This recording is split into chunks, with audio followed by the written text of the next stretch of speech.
الحمد لله وكفى وسلام على عباده الذين اصطفى. أعوذ بالله من الشيطان الرجيم. بسم الله الرحمن الرحيم. إذا طلقتم النساء فبلغن أجلهن فأمسكوهن بمعروف أو سرحوهن بمعروف ولا تمسكوهن ضرارا لتعتدوا ومن يفعل ذلك فقد ظلم نفسه ولا تتخذوا آيات الله هزوا واذكروا نعمة الله عليكم وما أنزل عليكم من الكتاب والحكمة يعظكم به واتقوا الله واعلموا أن الله بكل شيء عليم. صدق الله العظيم. سورہ البقرہ کی آیہ نمبر 231 میں نے تلاوت کی. پیشتر آیات میں طلاق کے مسائل تھے اور میں نے ذکر کیا تھا کہ طلاق کی 3 قسمیں ہیں: طلاق رجعی، طلاق بائن اور طلاق مغلظہ. بیچ میں خلع کا بھی بیان تھا. خلع بھی طلاق بائن کے حکم میں ہوتا ہے، لیکن اس میں طلاق کے لفظ استعمال نہیں ہوتے، لفظ خلع استعمال ہوتا ہے، جس کی تشریح میں کر چکا ہوں. اس آیہ کریمہ میں طلاق سے متعلق دیگر احکامات ہیں، اور آیت جس انداز سے آئی ہے یہاں طلاق سے مراد طلاق رجعی ہے، یعنی تمام قسمیں نہیں بلکہ طلاق رجعی. وَإِذَا طَلَّقْتُمُ النِّسَاءَ، جب تم طلاق دے چکو عورتوں کو، یعنی طلاق رجعی. فَبَلَغْنَ أَجَلَهُنَّ، پھر وہ پہنچ جائیں، یعنی پہنچنے کے قریب ہو جائیں. اجلہن، اپنے مقررہ وقت یعنی عدت کو. تو یہاں پہنچنے سے مراد ہے قریب البلوغ، یعنی پہنچنے کے قریب ہو جائیں، کیونکہ جب پہنچ جائیں گی پھر تو سلسلہ کٹ جائے گا. جب پہنچنے کے قریب ہو جائیں تو فَأَمْسِكُوهُنَّ بِمَعْرُوفٍ، تم ان کو روک رکھو اچھے طریقے سے، یعنی رجوع کر لو. تو اس کی اجازت ہے اگر وہ طلاق رجعی ہے. اور طلاق رجعی صریح اور صاف لفظوں میں طلاق کا لفظ 1 یا 2 مرتبہ بولا جائے تو اس کو طلاق رجعی کہتے ہیں. اور عدت جیسے آپ کو پتا ہے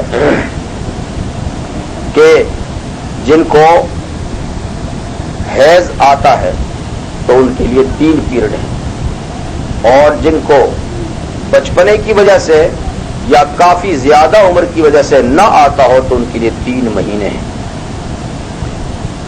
تو اس دوران اگر یعنی تم چاہو بات بن سکتی ہے تو اچھے طریقے سے ان کو روک سکتے ہو. اچھے طریقہ کا مطلب یہ ہے، جیسے آگے آ رہا ہے کہ عورتوں کو خواہ نقصان پہنچانے کے لیے، تکلیف دینے کے لیے، ایذا رسانی کے لیے رجوع نہ کرو. اگر واقعی بسانے کا ارادہ ہے تو سابقہ غلطیوں کو، تلخیوں کو دل سے نکال لو اور نئے سرے سے اس سلسلے کو قائم کرو. ایک تو اچھا طریقہ یہ ہے. دوسرا اچھا طریقہ روکنے کا یہ ہے جو سورہ طلاق میں 28ویں پارے میں بیان کیا ہے کہ جب کسی آدمی کا یہ ارادہ ہو کہ وہ رجوع کرے تو اس کو چاہیے کہ وہ اشہدوا ذوی عدل منکم، اس بات پر 2 انصاف والے آدمیوں کو گواہ بھی بنا لینا چاہیے کہ میں نے طلاق رجعی دی تھی اور میں عدت کے اندر رجوع کر رہا ہوں.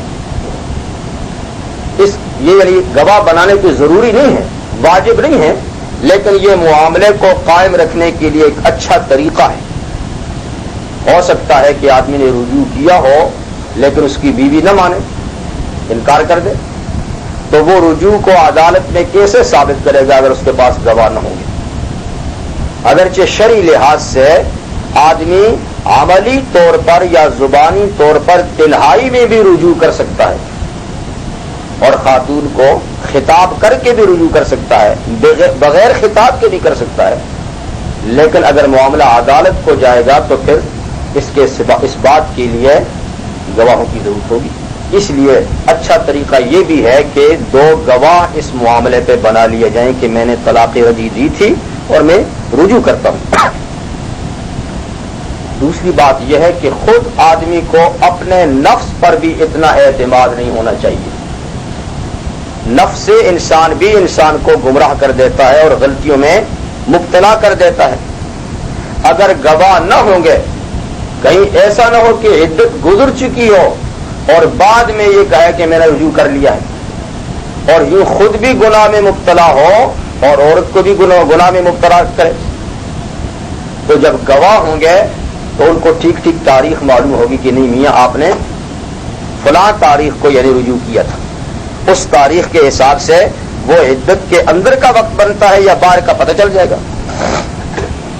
تو بہرحال امساک بالمعروف کی 2 صورتیں ہیں. ایک یہ کہ رجوع کی صورت میں سابقہ تلخیوں کو، غصے کو، اختلافات کو پہلے سے ختم کریں اور نئے سرے سے اپنی زندگی کو بنانے کا فیصلہ کریں، تب تو رجوع کریں. اگر یہ چیز نہیں تو پھر رجوع نہ کریں تاکہ عدت ختم ہونے کے بعد وہ عورت آزاد ہو جائے. اور سرحوہن بمعروف، یا ان کو چھوڑ دو اچھے طریقے پر.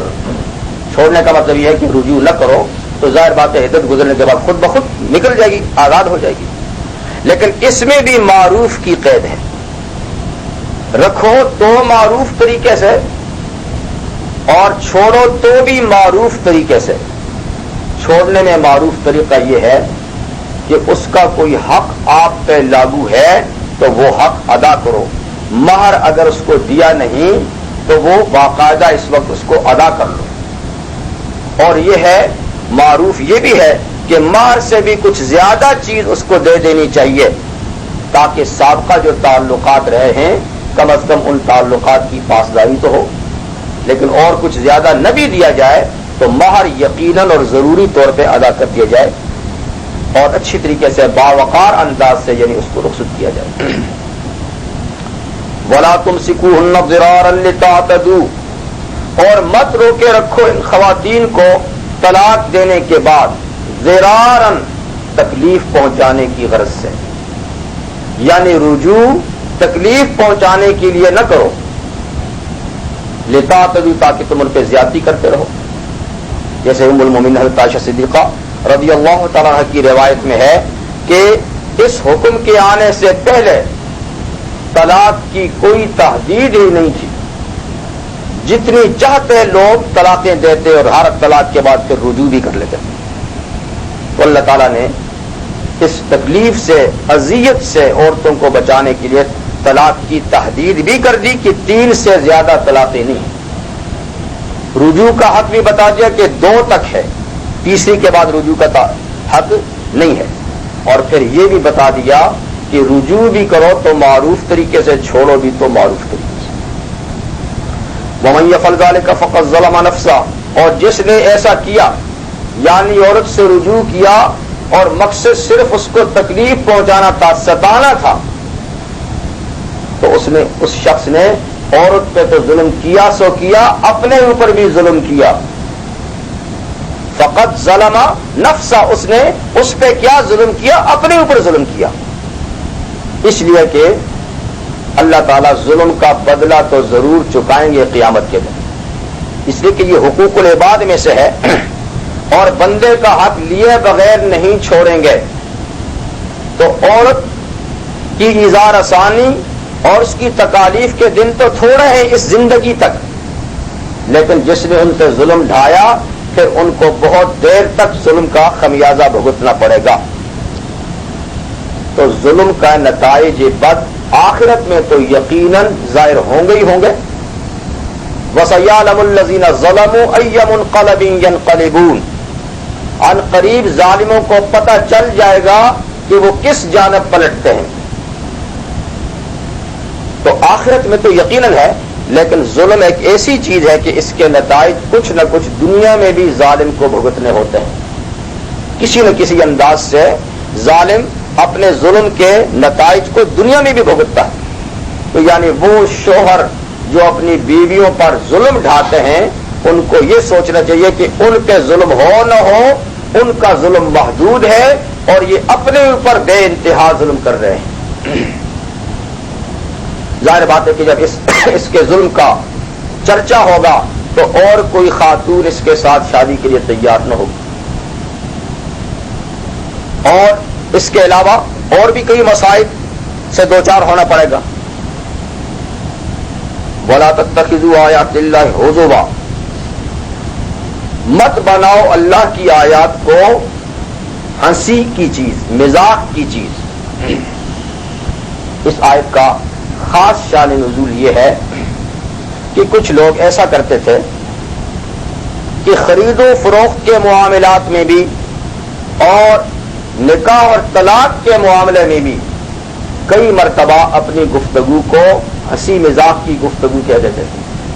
طلاق دے کر کہتے ہم نے تو ایسے مزاح کیا تھا، ہم نے تو مزاح کیا تھا. خرید و فروخت کے معاملات میں بھی بات چیت ہونے کے بعد مزاح کہہ کے اس کو ٹال دیتے تھے. حق تعالی شان فرماتے ہیں کہ اللہ کی آیت، یہ اللہ کے قانون ہیں، اور اللہ کے قانون میں جو شخص یہ کہے کہ یہ قانون تو میں نے مزاح کے طور پہ استعمال کیا تھا، تو اللہ کے قانون کو، اس کی آیات کو مزاح نہ بناؤ. یعنی مزاح کی اور بھی کئی صورتیں ہیں، دل لگی کی اور بھی کئی باتیں ہیں. قانون خداوندی میں مزاح اور ہنسی نہیں چلے گی. خاص طور پہ پیغمبر کریم صلی اللہ علیہ وسلم کے ارشاد گرامی ہے کہ ثلاث جدہن جد وہزلہن جد، النکاح والطلاق والعتاق. اور ایک روایت میں یہ ہے کہ الطلاق والنکاح والرجع. اس طرح دونوں روایتوں کو ملائیں تو چار چیزیں ایسی ہیں کہ جن کو ہنسی مذاق میں بھی کریں تو وہ واقعی ہو جاتی ہیں. سوچ سمجھ کے کریں تو بھی ہوتی ہیں اور ہنسی مذاق میں بھی کریں تو بھی ہو جاتی ہیں. وہ ہیں ایک نکاح، طلاق اور بیوی سے رجوع. طلاق دینے کے بعد رجوع. ہنسی مذاق سے بھی کہہ دے کہ میں نے رجوع کر لیا تو رجوع ہو گیا. بعد میں ویسے کہہ کر میں تو ایسا مذاق کر رہا تھا، میں تو دل لگی کر رہا تھا، لیکن مزاق سے اور ہنسی سے بھی کہا کہ میں نے طلاق رجی میں رجوع کر لیا تو رجوع ہو گیا. اور ہنسی مزاق میں طلاق دے دی تو طلاق ہو گئی. ہنسی مزاق میں بھی اگر نکاح کی بات چیت ایجاب قبول دو گواہوں کے سامنے مرد اور عورت نے کر دی تو وہ نکاح ہو گیا. اور تیسری چیز ہے عتاق، غلاموں کو آزاد کرنا. تو کسی غلام کو آقا نے مزاق کے طور پہ بھی کہا جا تجھے میں نے آزاد کر دیا تو وہ آزاد ہو گیا. تو یہ چار باتیں ایسی ہیں کہ یہ جس انداز سے بھی کہی جائیں گی یہ اپنا اثر دکھاتی ہیں. تو اس لیے تم یہ نہ کہو کہ ہم نے رجوع کیا مزاقن، ہم نے طلاق دی تھی ہنسی میں، یا جیسے کہتے ہیں غصے میں طلاق دی تھی. بھائی جب ہنسی مزاق میں ہو جاتی تو غصے میں کیوں نہیں ہوگی؟ اور طلاق تو دی جاتی ہی غصے میں ہے. کوئی محبت پیار سے بھی طلاق دیتا ہے؟ کوئی اختلافات پیدا ہوتے ہیں، جذبات بھڑکتے ہیں، تبھی تو طلاق دی جاتی ہے. تو جب بات ہاتھ سے نکل جاتی ہے تو پھر پچھتاتے ہیں، قانون الہی کو توڑتے ہیں تو پھر نتائج بھگتنے پڑتے ہیں. بھئی قانون ہی کیوں توڑا تھا؟ پہلے تو طلاق تک بات ہی نہ لاتے.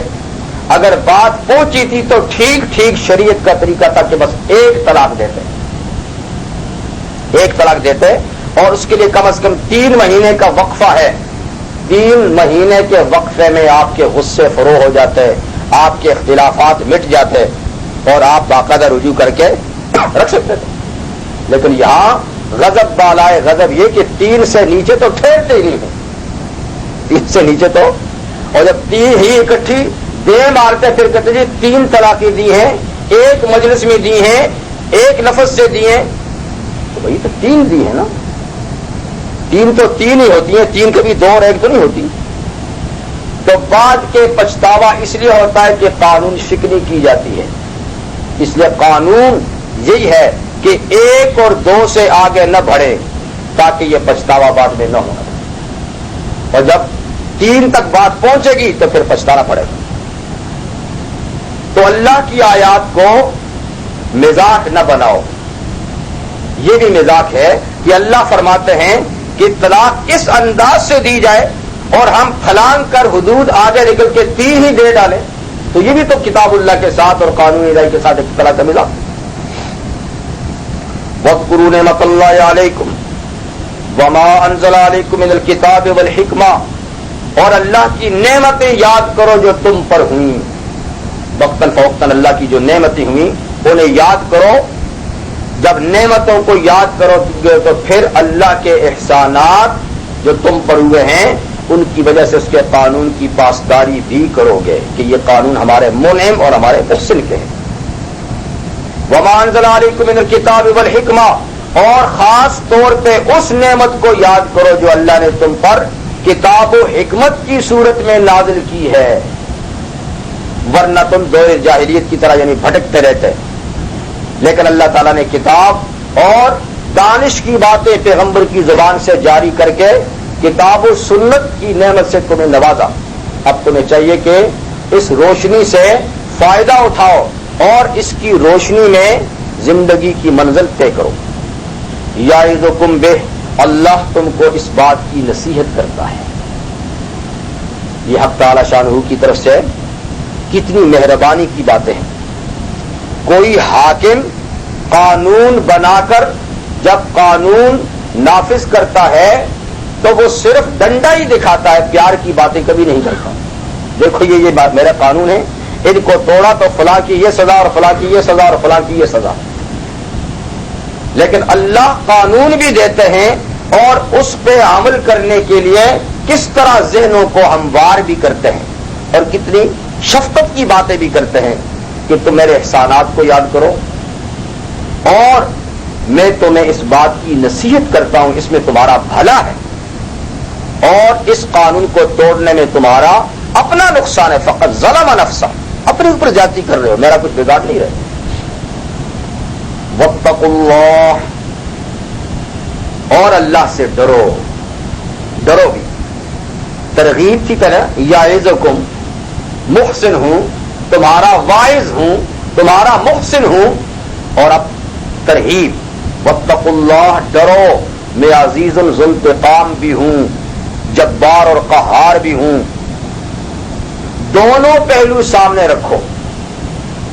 وَاعْلَمُوا أَنَّ اللَّهَ بِكُلِّ شَيْءٍ عَلِيمٌ, اور جان رکھو اللہ ہر چیز جانتے ہیں. یہ بھی نہ سمجھو کہ کوئی چیزیں اللہ تعالیٰ سے تمہاری پوشیدہ ہوں گی. وہ ظاہر سے لے کر باطن تک کے سارے احوال, زور کی بات سے لے کر دبی ہوئی باتوں تک سب کچھ جانتے ہیں. اس لیے اس کے علم کی گرفت سے تمہاری کوئی بات نہیں نکل سکتی. تو قرآن مجید کا یہ خاص عنوان ہے, طریقہ ہے کہ جو بھی قانون اللہ تعالیٰ بیان فرماتے ہیں اس پر عمل درآمد کے لیے ذہن سازی بھی کرتے ہیں, ذہنوں کو تیار بھی کرتے ہیں, ترغیب دے کر اور ترہیب دے کر. وَإِذَا طَلَّقْتُمُ النِّسَاءَ فَبَلَغْنَ أَجَلَهُنَّ فَلَا تَعْضُلُوهُنَّ أَن يَنكِحْنَ أَزْوَاجَهُنَّ. یہ ایک دوسرا حکم ہے. جب تم عورتوں کو طلاق دے چکو, فَبَلَغْنَ أَجَلَهُنَّ, پھر وہ اپنی مقررہ مدت کو پہنچ جائیں, یعنی عدت گزار لیں اور آزاد ہو جائیں.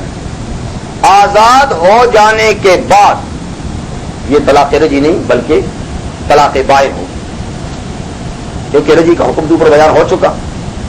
اب یہ آزاد ہو چکی, آزاد ہونے کے بعد اگر ان کے سابقہ شوہر کے ساتھ ان کی پھر سے بات چیت ہو جائے تجدید نکاح کی, کیونکہ طلاق بائن میں یہی ہوتا نا کہ اب رجوع تو نہیں کر سکتا لیکن نیا نکاح کر سکتے ہیں.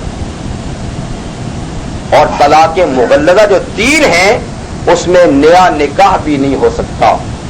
اس میں دوبارہ ملنے کی وہی آخری صورت وہی ہے کہ وہ خاتون آزادی کے ساتھ خود کسی اور جگہ میں نکاح کر لے اور وہ دوسرا شوہر کسی وجہ سے اس کو طلاق دے دے یا اس کا انتقال ہو جائے, اب اس کے بعد یہ سابق شوہر کے پاس آ سکتی ہے, اس سے پہلے نہیں آ سکتی. لیکن طلاق بائن میں یا طلاق رجعی دی تھی اور اس کی عدت گزر گئی تو بائن ہوگی، اب نئے سرے سے نئے نکاح سے پھر ان کا ملاپ ہو سکتا ہے۔ تو طلاق رجعی یا بائن میں جب عدت کو یعنی اور پہنچ جائے تو وہ اب خود مختار اور آزاد ہے، وہ کسی اور شوہر سے نکاح کرنا چاہتی ہے تو اس کو مت روکو، اور اگر پہلے ہی شوہروں کی طرف اس کا میلان ہو اور ان کی پھر بات بن سکے تجدید نکاح کریں تو بھی ان کو نہ روکو۔ شان نزول اس کا دو واقع ہیں۔ ایک حضرت معقل بن یسار رضی اللہ تعالیٰ عنہ نے اپنی ہمشیرہ اپنی بہن کا نکاح ایک صاحب سے کیا تھا، بات نہ بن سکی اور معاملہ طلاق تک پہنچ گیا، انہوں نے طلاق دے دی۔ طلاق کے بعد عدت بھی ختم ہوگی، سلسلہ ختم ہو گیا۔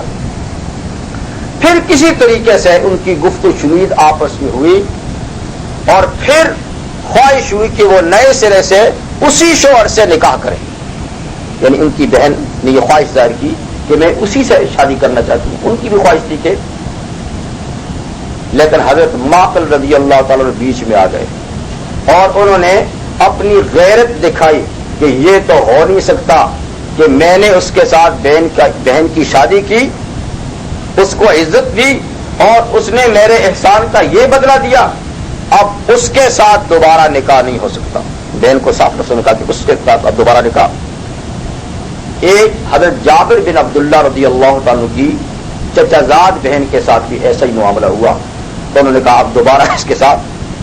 ان دونوں واقعوں کے بعد یہ آیت نازل ہوئی کہ اگر خواتین اپنے سابقہ شوہروں کے ساتھ پھر نکاح کرنا چاہتی ہیں اور انہوں نے اپنے سابقہ تعلقات کو درست کر لیا ہے، تلخیاں ختم کر لی ہیں، تو تم لوگ ان کو مت روکو، یعنی تم جو ان کے سرپرست ہو تم ان کو مت روکو۔ فلا تعذلوهن ان ينكحن ازواجهن، اس میں دونوں باتیں ہیں، یعنی مطلقہ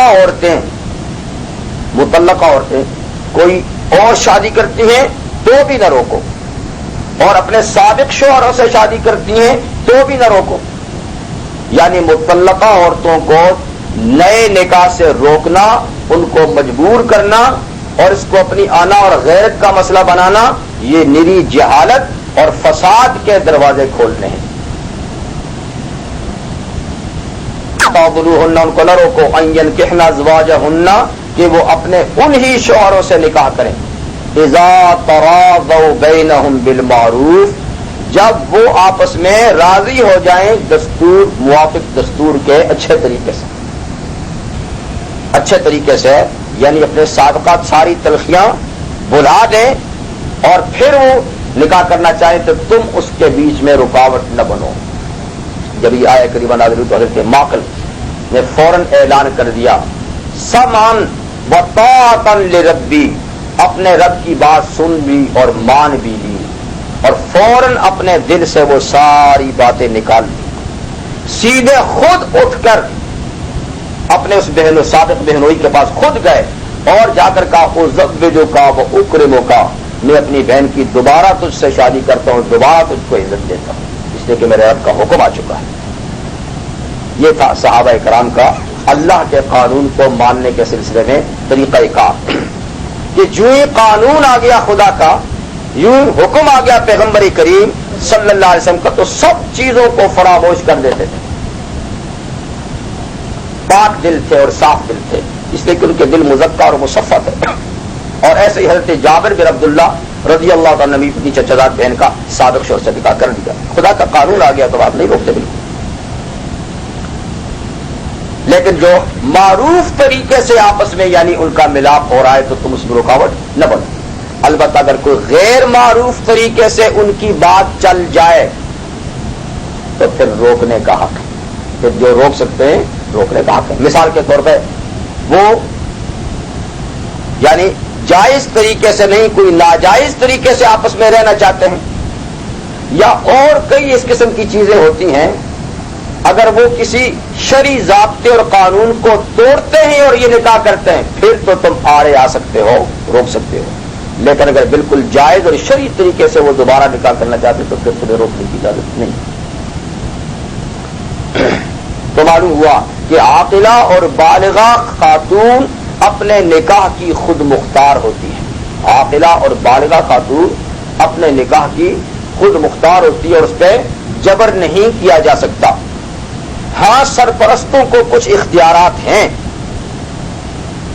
وہ ایک اختیار تو یہ ہے کہ اگر کوئی عاقلہ اور بالغہ خاتون اپنا نکاح غیر کف میں کرے، کف ہمسری اور برابری کو کہتے ہیں، ولم یکن لہ کفوا احد، اللہ کا کوئی کف نہیں ہے، اللہ کا برابری اور ہمسری کا کوئی نہیں، تو خاندانوں میں کچھ اونچ نیچ ہوتی ہے. اس لیے اگر کوئی عاقلہ اور بالغہ لڑکی اپنے خاندان سے کوئی بالکل گئے گزرے خاندان میں نکاح کرتی ہے تو خاندان والوں کو اعتراض کا حق ہے. اگر اس نے ایسا نکاح کر لیا تو وہ شرعی عدالت میں کیس داخل کر کے اس کو توڑنے کا حق بھی رکھتے ہیں، اس لیے کہ اس میں پھر بڑے فسادات ہوتے ہیں. اور اگر اس نے برابر کے خاندان میں نکاح کیا ہے تو یہ کفر ہے، اس کو توڑنے کا اختیار نہیں. ایک بات. دوسری بات یہ ہے کہ اگر نکاح تو کفر میں کیا لیکن مہر اتنا کم رکھا کہ جو خاندان کی لڑکیوں میں اس کا رواج نہیں تھا اس سے بہت کم رکھا، تو اتنے کم مہر پہ بھی کو اعتراض کا حق ہے، اس لیے کہ اس سے بھی پھر فسادات پیدا ہوتے ہیں. تو بہرحال جس چیز سے فساد پیدا ہوتا ہے ایسے مواقع میں یہ مداخلت کر سکتے ہیں، لیکن جہاں یہ چیزیں نہیں تو وہاں سرپرستوں کو مداخلت کا حق نہیں ہے، بلکہ اس کی رضامندی سے اس کا نکاح کیا جائے. ذالک یوعظ بہ، دیکھیے اس قانون کے بارے میں اللہ تعالیٰ فرماتے ہیں کہ دیکھو ذالک یوعظ بہ، اس بات کی نصیحت کی جاتی ہے اس کو من کان منکم یؤمن باللہ والیوم الآخر، جو تم میں سے اللہ اور آخرت پہ ایمان رکھتا ہے، جو تم میں سے اللہ اور آخرت پہ ایمان رکھتا ہے. ہم یہ قانون بطور قانون نہیں بطور نصیحت اس کو کہہ رہے ہیں. دیکھیں ہے تو قانون ہے لیکن انداز پیش کرنے کا ناصحانہ ہے. اور فرمایا کہ جو تم میں سے اللہ اور آخرت پہ ایمان رکھتا ہے اس کو نصیحت کی جاتی ہے، وہی اس قانون کی پاسداری کرے گا. اور جو اللہ اور آخرت پہ ایمان نہیں رکھتا ظاہر بات ہے کہ وہ اللہ کے قانون کی پاسداری بھی نہیں کرے گا. تو پہلے اپنے ایمان دیکھو کہ وہ اللہ اور آخرت پر کس درجے کے ہیں، پھر اس کے بعد قانون کی پاسداری تمہارے لیے آسان ہوگی. ذالکم ازکیٰ لکم واطہر، یہ بات کہ مطلقہ عورتوں کو اپنے سابق شوہروں سے جب وہ رضامند ہو جائیں آپس میں نکاح سے نہ روکو، یہ بات ازکیٰ لکم، یہ بڑی ستھری ہے تمہارے لیے. وہ اطہر، اور بہت پاکیزہ ہے، بہت پاکیزہ اور صاف بات ہے. اس لیے کہ جس خاتون نے جس مرد کے ساتھ ایک عرصہ گزارا ہے وہ اس کے اخلاق و عادات کے سارے نشیب و فراز جانتی ہے. ممکن ہے کہ ساری زندگی بڑی اچھی گزری ہو اور کسی بات پہ تلخی ہو کر طلاق کا سلسلہ بن گیا ہو، لیکن باقی ان کے سارے حالات ٹھیک ہوں. اب وہ اس رویے میں تبدیلی لا چکا ہو تو اسے ایک نئے انداز سے ایک نئے آدمی سے سابقہ پڑھنے اور نئے آدمی کے ساتھ ذہن کو مطابق بنانے سے سابق جس کے ساتھ ذہن سازی ہو چکی ہے وہ زیادہ آسان ہوگا. اگر تم اسے مجبور کرو کہ نہیں اس سے تو نکاح نہیں کرنے دیں گے جس کے ساتھ 10 سال 5 سال 8 سال اچھے گزرے ہیں، اور ایک نئے آدمی سے نکاح کر، ممکن ہے کہ نئے آدمی سے نکاح کرنے کے بعد ان کے مزاج بالکل ہی نہ ملے اور نکاح ہوتے ہی فوراً ٹوٹ جائے. تو اس لیے جہاں جس تجربے سے خاتون گزری ہے وہ اس کو بہتر سمجھتی ہے، اگر وہ اسی پر خوش ہے تو اس کا نکاح وہاں کرو. یہ بات زیادہ زیادہ ستھری ہے. ممکن ہے کہ تم اسے مجبور کر کے کسی نئے آدمی کے ذمہ ڈالو اور اس سے اس کی نہ بنائے اور وہ ناجائز طریقے سے پھر کوئی تعلقات اس سابق شوہر سے قائم کر لیں، یہ بھی تو ممکن ہے. یا اس کے ساتھ نہ بات بنے اور وہ کچھ اور غلطی کا ارتکاب کر لے. اس لیے صاف اور ستھری بات یہ ہے کہ اس کی رضا دیکھو وہ کہاں راضی ہے. وہ اگر سابق شوہر سے راضی ہے تو بالکل اس میں آڑ نہ آؤ اور اس کو اپنی عزت کی اور اس کی اپنی انا کا ذریعہ نہ بناؤ. یہ بات ستھری اور پاک ہے. واللہ یعلم وانتم لا تعلمون. اور اللہ جانتے ہیں مصلحت کو تم نہیں جانتے. بسا اوقات خاتون کے ورثاء یعنی خاتون کے سرپرست کوئی اپنی مصلحت سوچتے ہیں کہ اب اس بچی کا نکاح ایسے خاندان میں کریں گے جو دولت مند ہوگا یا کوئی صاحب منصب ہوں گے, ان کی دولت سے فائدہ اٹھائیں گے یا ان کے ذریعے سے ہم اپنا کوئی منصب بڑھائیں گے, تو اپنی کوئی بہتری سوچ کر اس کو پہلے شوہر کے پاس نہیں جانے دیتے. تو اللہ تعالیٰ فرماتے ہیں کہ تمہاری خیر کس میں ہے, تمہاری مصلحت کس میں ہے. تم تو ظاہر میں کچھ قیاس لگاتے ہو کہ یہاں کیا تو یہ اور یہ ہوگا. واللہ یعلم وانتم لا تعلمون. تمہاری اپنی مصلحتوں کو بھی خدا جانتا ہے, تم نہیں جانتے. ہو سکتا ہے کہ تم نئی جگہ اس کو پھنسا کر اپنے اغراض و مقاصد حاصل کرنا چاہو, اور نہ صرف یہ کہ تمہارے اغراض و مقاصد ہی حاصل نہ ہو, اس کے لیے بھی مصیبت بن جائے. اس لیے اللہ کا جو قانون ہے وہ یہ ہے کہ سب سے اچھی بات یہ ہے کہ مطلقہ خاتون اگر اپنے سابق شوہر سے رضامند ہو جائے تو اس کا نکاح وہیں کیا. ہاں وہ ان کی نہیں بنتی تو پھر ٹھیک ہے کہ اور جگہ تلاش کی جائے. یہ بات تو جناب مطلقہ خواتین کے سلسلے میں تھی. دوسرا مسئلہ ہے رضاعت کا. یہ مسئلہ اور اس کے بعد پھر طلاق کے مسائل آئیں گے. تو پہلے اور بعد میں طلاق کے مسائل کے درمیان بچے کے دودھ پلانے کا جو مسئلہ ہے, اس کو بیچ میں لانے کی شاید ایک وجہ یہ ہے کہ یہ مسئلہ تو اگرچہ عام ہے, یعنی مطلقہ ماں ہو یا غیر مطلقہ ماں ہو, دونوں کے لیے یہاں پر حکم ہے کہ وہ اپنے بچے کو دودھ پلائیں. لیکن یہاں اس مسئلے کو لانے کی شاید ایک غرض یہ بھی ہو کہ عموماً طلاق یافتہ عورت جو ہے وہ پھر اپنے بچوں سے بے اعتنائی اور بے التفاتی برتنا شروع کر دیتی ہے. جب ماں کو طلاق ہو جائے تو شیرخوار بچے کی شامت آ جاتی ہے, بسا اوقات, ہمیشہ نہیں. اور یہ یوں ماں باپ کے اختلافات میں بیچارہ پس جاتا ہے اور یہ لائق توجہ نہیں رہتا. اس کی تربیت سے عموماً دونوں دستکش ہو جاتے ہیں. تو اس لیے اللہ تعالیٰ نے یہ بیچ میں مسئلہ لایا کہ اگر صورتحال ایسی بھی ہو تو بھی بچے کے اپنے حقوق ہیں, میاں بیوی اپنے اختلافات کا نزلہ ان پہ نہ گرائیں. اس کی باقاعدہ جس طرح کی تربیت کا نظام ہے اسی طریقے سے بچے کی تربیت یعنی کی جانی چاہیے. والوالدات یرضعن اولادهن حولین کاملین لمن اراد ان یتم الرضاعہ. والوالدات, یہ والدہ کی جمع ہے. والدہ جننے والی ماں, والدات مائیں, چاہے وہ مائیں بچوں کے باپ سے طلاق یافتہ ہیں یا ان کی منکوحہ ہیں, ہر قسم کی. یرضعن اولادهن, وہ اپنی اولاد کو دودھ پلائیں. اگر بچے شیرخوار ہیں تو اپنے بچوں کو وہ دودھ پلائیں. اس میں یعنی ماں باپ کے دل میں ترحم, شفقت پیدا کرنے کے لیے کیسا پیارا لفظ اللہ تعالیٰ نے بیان فرمایا. یہ نہیں کہا کہ اپنے بیٹے بیٹی کو دودھ پلائیں. یرضعن ابنہا یرضعن بنتہا اولادہن, اپنے بچوں کو کہ یہ بچہ ماں ہی کا بچہ ہے تو اپنا بچہ سمجھ کر اس کو دودھ پلائیں. کتنا؟ حولین کاملین, 2 سال مکمل. 2 سال مکمل. یہ 2 سال مکمل کس کے لیے؟ لمن اراد ان یتم الرضاعہ, اس کے لیے ہیں جو پورا دودھ پلانا چاہتے ہیں کہ بچے کو پوری مدت میں دودھ پلائیں. تو پوری مدت کتنی ہے؟ 2 سال ہے. جمہور کے نزدیک یہی ہے صرف امام ابو حنیفہ رحمہ اللہ فرماتے ہیں کہ 2.5 سال تک بھی دودھ پلایا جا سکتا ہے، اور ان کے اپنے دلائل ہیں، لیکن باقی تمام ائمہ فرماتے ہیں کہ 2 ہی سال مدت ہے، اور 2 سال سے اوپر دودھ پلانے سے نہ تو دودھ کے احکام جاری ہوں گے اور نہ ہی دودھ پلانا جائز ہے، یعنی 2 سال پورا ہونے کے بعد پھر دودھ پلانا حرام ہے،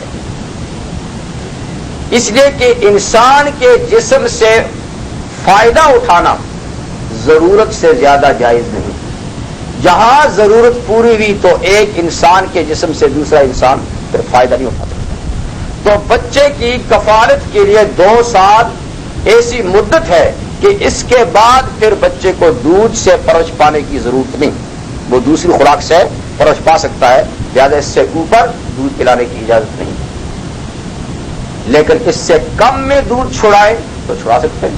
بچہ صحت مند ہے اور ماں باپ چاہتے ہیں کہ 2 سال سے کم مدت میں اس کا دودھ چھڑائیں اور غذا پہ لگائیں تو اس کی بھی گنجائش ہے، لیکن 2 سال سے یعنی اوپر نہ لے جائیں۔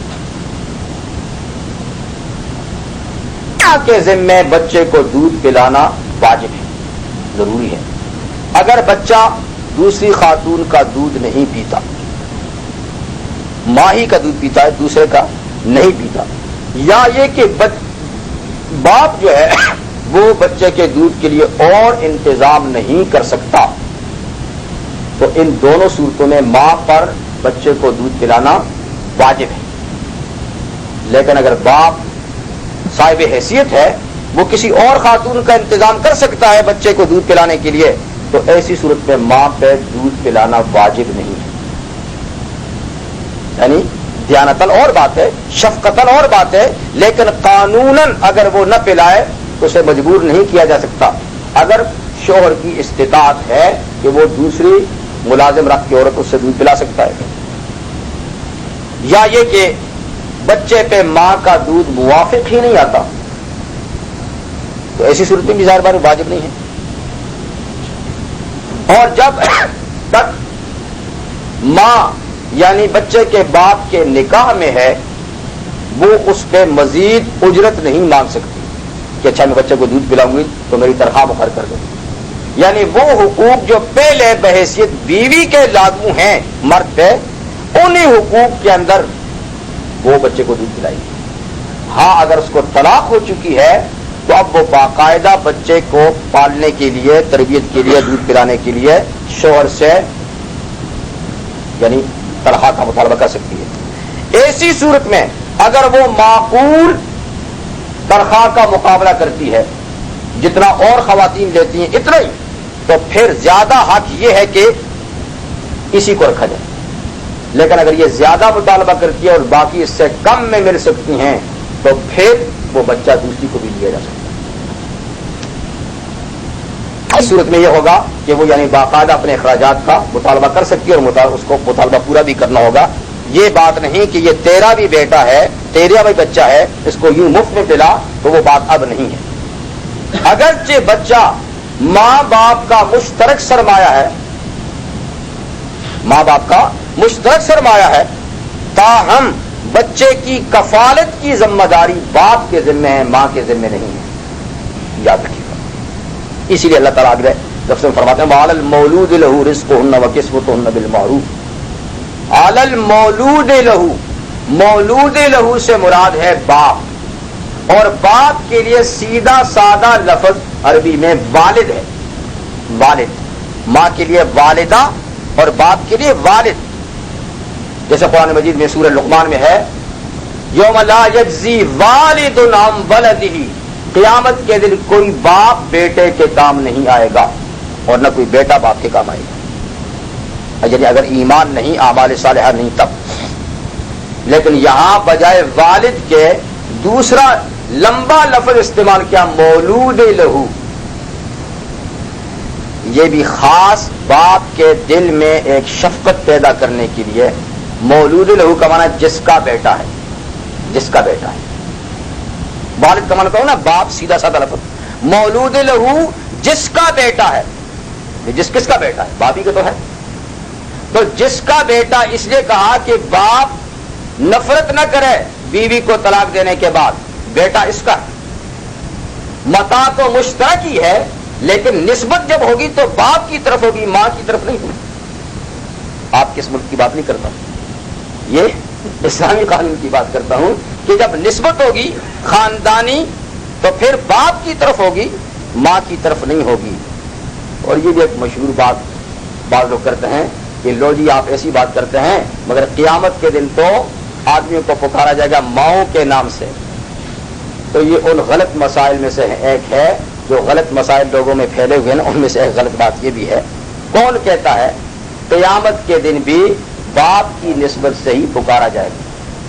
مسلم شریف کی حدیث ہے، حضور صلی اللہ علیہ وسلم نے ارشاد فرمایا انکم تدعون یوم القیامت باسمائکم واسماء آبائکم فاحسنوا اسماءکم، تم قیامت کے دن پکارے جاؤ گے تمہارے ناموں اور تمہارے باپ کے ناموں سے، اس لیے اچھے اچھے نام رکھا کرو، کیونکہ وہاں جب نام پکارا جائے گا تو ساری دنیا سنے گی، اولین آخرین، تو کوئی ایسا غلط سلط الٹا سیدھا نام نہیں وہ شرمندگی کا باعث بنے گا، اس لیے اچھے نام رکھو تاکہ قیامت کے دن پکارا جائے تو وہ عزت اور شرف کا باعث ہو۔ تو باپ کی طرف چونکہ بچے کی نسبت ہوتی ہے اور اسی کے نام سے یہ پکارا جائے گا، تو اس لیے مولود لہو کہا کہ جس کا بیٹا ہے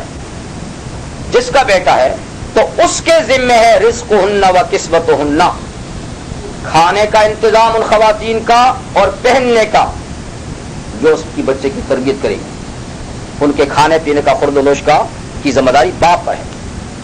اور کس طرح؟ بالمعروف، معروف طریقے سے، یعنی معروف کا کوئی خاص قانون نہیں بتایا، معروف کا مطلب یہ ہے کہ جس طریقے سے عام طور پہ کفالت کرنے والی خواتین کے ساتھ سلوک ہوتا ہے ایسا ہی سلوک ہونا چاہیے۔ یہ نہیں کہ بچے کا باپ تو اچھا خاصا مالدار ہے لیکن بچے کی پرورش کرنے والی خاتون کو وہ چند ٹکڑوں پہ ٹرکھا رہا ہے اور چند چیتڑے اس کے حوالے کر رہا ہے، اپنی حیثیت کے مطابق اس کو کھانا دے اور حیثیت کے مطابق ان کو کپڑا دے۔ یہ تو اس صورت میں ہے کہ جب بچے کی تربیت کرنے والی خاتون کے ساتھ جو اجرت اور مزدوری طے کی ہے وہ صرف کھانا اور کپڑا ہوتا، اور یہ بھی معلوم ہوا کہ مزدوری میں صرف کھانا اور کپڑا بھی دیا جا سکتا ہے، کہ مزید پیسے ویسے نہیں ہیں، کھانا ہمارے ہاں کھائیں کپڑا آپ کو دیں گے، تو کھانا اور کپڑا بھی مزدوری بن سکتا ہے۔ لیکن کسی نے اگر پیسے مقرر کیے ہوں، تنخواہ مقرر کی ہو، تو پھر تنخواہ مقررہ وقت پہ جتنی مقرر کی گئی ہے وہ اتنی یعنی اس کو دے، اس میں پھر کمی بیشی نہ کرے۔ یہ تو اگر کوئی غیر عورت ہے اور اپنی بیوی ہے تو میں نے پہلے عرض کر دیا ابھی نکاح میں ہے تو پھر اس کے لیے کچھ نہیں، ہاں اگر مطلقہ ہے تو پھر اس کے لیے بھی غیر عورت کی طرح ہے۔ لا تکلف نفس الا وسعها، کسی آدمی کو تکلیف نہ دی جائے مگر اس کی گنجائش کے مطابق۔ ماں ہے یا باپ ہے، ان کی جو حیثیت ہے اس حیثیت کے مطابق یعنی ان سے مطالبہ کیا جائے، اس سے زیادہ بڑھ کے مطالبہ نہ کیا جائے۔ بیوی ہی کو اگر طلاق ہو چکی ہے تو وہ بچے کے باپ سے یعنی زیادہ مطالبہ نہ کرے، اس پہ زیادہ وزن نہ ڈالے۔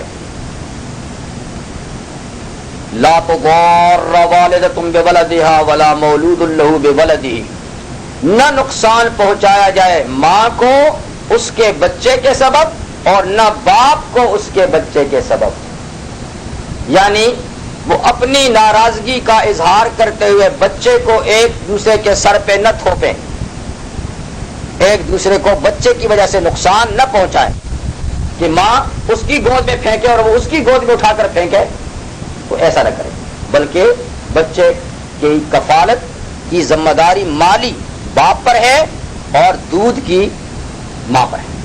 اب تو یہ قصہ ہی ختم ہو چکا ہے، اب تو نہ مائیں دودھ پلائیں اور نہ رضاعت کا یہ سلسلہ لمبا چوڑا، اب تو خیر سے ڈبوں کے دودھ پہ بات آ چکی ہے، اس لیے تنخواہ دینے کی کوئی ضرورت نہیں، باپ خود بھی دودھ گھول کر فیڈر میں ڈال کے پلا سکتا ہے۔ یہ سہولت تو ہے لیکن اس کے جو نقصانات ہیں طبی لحاظ سے بھی آپ جانتے ہیں کہ ڈاکٹروں کا اس پہ اتفاق ہے کہ بچے کے لیے ماں کے دودھ سے بہتر کوئی دوسری غذا نہیں، چاہے آپ کسی طرح کے دودھ لے آئیں اس کا مقابلہ نہیں کر سکتے۔ ماں مجبور ہے دودھ نہیں ہے یا بچے کے لیے مضر ہے تو بات الگ ہے، لیکن محض اپنی صحت اور تندرستی کی بقا کی خاطر بچوں کو ڈبوں پہ لگانا میرا خیال میں جس کے پھر نتائج یہ ہوں تو ایک دوسرے پہ یعنی نہ ڈالیں اور ایک دوسرے کو نقصان نہ پہنچائیں۔ وعلی الوارث مثل ذلک، یہ تو ماں باپ دونوں موجود ہیں تو کفالت کا یہ انداز ہے۔ اگر باپ موجود نہیں بچہ یتیم ہے تو وعلی الوارث مثل ذلک، پھر جو بچے کے وارث ہیں ان پر بھی اسی طرح کی نگہداشت اور نگرانی بچے کی ضروری ہے۔ بچے کے وارث، بچے کے وارث کا مطلب یہ ہے کہ بچہ اگر انتقال کر جائے اور اگر مالدار ہو تو اس کے کون کون قریبی وارث بنیں گے؟ دادا ہے، چچے ہیں اور اس کے بھائی ہیں وغیرہ، مثلا جو زیادہ قریبی ہوگا تو سب سے زیادہ قریب دادا ہے، اور ماں بھی وارث ہے، ماں بھی تو بیٹے کی وارث ہے، تو لہذا پھر جتنی جتنی وراثت ملتی ہے نا اس وراثت کے حساب سے ان کو بچے پہ خرچ بھی کرنا ہوگا۔ ماں کا تیسرا حصہ ہے، دادے کے 2 حصے ہیں، تو 1/2 جو ہے دادے کے ذمہ ہوگا اور ایک حصہ جو ماں کے ذمہ ہوگا۔ اس طریقے سے دوسرے جو ورثاء ہیں ان کا بھی یہ حال ہے۔ اگر بچہ یتیم ہے لیکن خود مالدار ہے اس لحاظ سے کہ باپ نے جائیداد چھوڑی ہے اور یہ بچہ وارث ہے باپ کا تو خود مالدار ہے، پھر تو اس کی کفالت کی اخراجات اس کے اپنے مال سے لیے جائیں گے، اس کے اپنے مال سے لے کر جو خاتون خدمت کی مقرر ہوگی اس کو تنخواہ دی جائے گی۔ لیکن اگر بچہ یتیم غریب ہے تو پھر اس کا کفیل اپنے مال سے اس کا وارث کرے گا، دادا ہے یہ جو بھی ہے وہ کرے گا۔ لیکن یتیم بچہ دادے کا وارث نہیں ہے چچاؤں کی موجودگی میں، یہ بات یاد رکھیے گا۔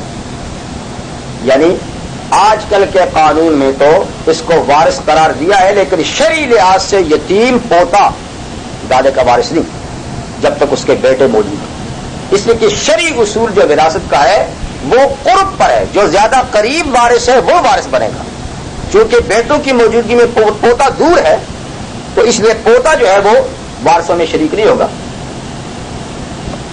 پھر کہتے ہیں جی یتیم کا کیا بنے گا؟ بھئی یتیم کا کیوں نہیں بنے گا؟ کیا دادے کے ہاتھ پاؤں کو شریعت نے باندھ رکھے ہیں کہ اس کو یوں محروم چھوڑے؟ شریعت نے تیسرے حصے مال میں مرنے والے کو اختیار دیا کہ وہ جس کے لیے چاہے وصیت کرے، تو اگر دادے کو اپنے یتیم بچے پوتے کا خیال ہے تو اسے اتنا اختیار حاصل ہے کہ وہ اپنے بیٹوں سے بھی زیادہ حصے کی اس کی وصیت کر سکتا ہے، کرنا چاہے تو یہ کوئی ضروری نہیں ہے کہ قانوناً اس کا کوئی حصہ مقرر کیا جائے۔ اگر قانوناً حصہ مقرر ہو بھی جائے تو یہاں کیا ہوتا ہے؟ جس کی لاٹھی اس کی بھینس، جو طاقتور ہوگا وہ غریب کو حصہ دے گا۔ اسلام نے تو بیٹیوں کو بھی حصہ دار قرار دیا ہے، لیکن کتنے لوگ ہیں جو وراثت میں بیٹیوں کو حصہ دیتے ہیں؟ بھیا بھائی حرف کر لیتے ہیں۔ تو قانون کچھ نہیں ہوتا جب تک کہ اس کی آدمی عمل نہ کرے۔ تو اگر بالفرض یتیم پوتے کے لیے کوئی شرعی قانون ہوتا بھی کہ اتنا حصہ اس کو دو تو چچا نہ دیتے تو کیا کر لیتے؟ تو اس لیے وراثت میں اس کا حصہ مقرر نہیں، مگر چاہیں تو تیسرے حصے میں سے اتنا اس کے لیے وصیت کر سکتا ہے کہ بیٹوں کو بھی اتنا حصہ نہیں ملتا۔ خیر وارث پر یعنی اسی طریقے سے یتیم بچے کی نگہداشت کا فریضہ عائد ہوتا ہے۔ فَإِنْ أَرَادَا فِصَالًا عَنْ تَرَاضٍ مِّنْهُمَا وَتَشَاوُرٍ، بس اگر ماں باپ چاہیں فصالاً بچے کا دودھ چھڑانا 2 سال سے کم مدت میں، عن تراض منہما دونوں اپنی رضامندی سے، وتشاور اور دونوں اپنے مشورے سے، کہ بچے کے دودھ کو 2 سال تک لے جانا یا 2 سال سے کم مدت میں چھڑانا یہ خالص ماں باپ کا معاملہ ہے۔ یہ معاملہ ان کو باہمی مشورے سے اور رضامندی سے طے کرنا ہے۔ اگر وہ دونوں بیٹھ کے اس کو طے کرتے ہیں کہ 20 مہینے میں 18 مہینے میں دودھ چھڑانا ہے تو کر سکتے ہیں، فلا جناح علیہما ان کوئی حرج نہیں۔ وَإِنْ أَرَدْتُمْ أَنْ تَسْتَرْضِعُوا أَوْلَادَكُمْ، اور اگر تم چاہو کہ تم کسی اور خاتون سے اپنے بچوں کو دودھ پلواؤ، فلا جناح علیکم، پھر بھی تم پہ کوئی حرج نہیں، پھر بھی یعنی ماں نہیں پلانا چاہتی یا اس کا دودھ بچے کے لیے نقصان دہ ہے اور کوئی اور انا آپ رکھتے ہیں بچے کے لیے تو کوئی حل نہیں. اذا سلمتم ما آتیتم بالمعروف، جب تم حوالے کر دو اس خاتون کو جو تم نے معروف طریقے سے اس کے ساتھ طے کیا ہے کہ اس کے ساتھ باقاعدہ تنخواہ طے کرو اجرت، اور جتنی طے کی ہے وہ ٹھیک وقت پہ اس کو ادا کرو. تو یہ صرف دودھ کے لیے مقرر کرنے والی عورت کے لیے نہیں، بلکہ جس کو بھی قانون کے تحت آپ کسی کام کے لیے مقرر ہے جو اجرت طے کریں وہ اجرت ٹھیک وقت پہ اس کو ادا کرنے کا حکم ہے. جیسے کہ یہ اجیرہ ہے، اس طرح ہر اجیر کے لیے یہ حکم ہے.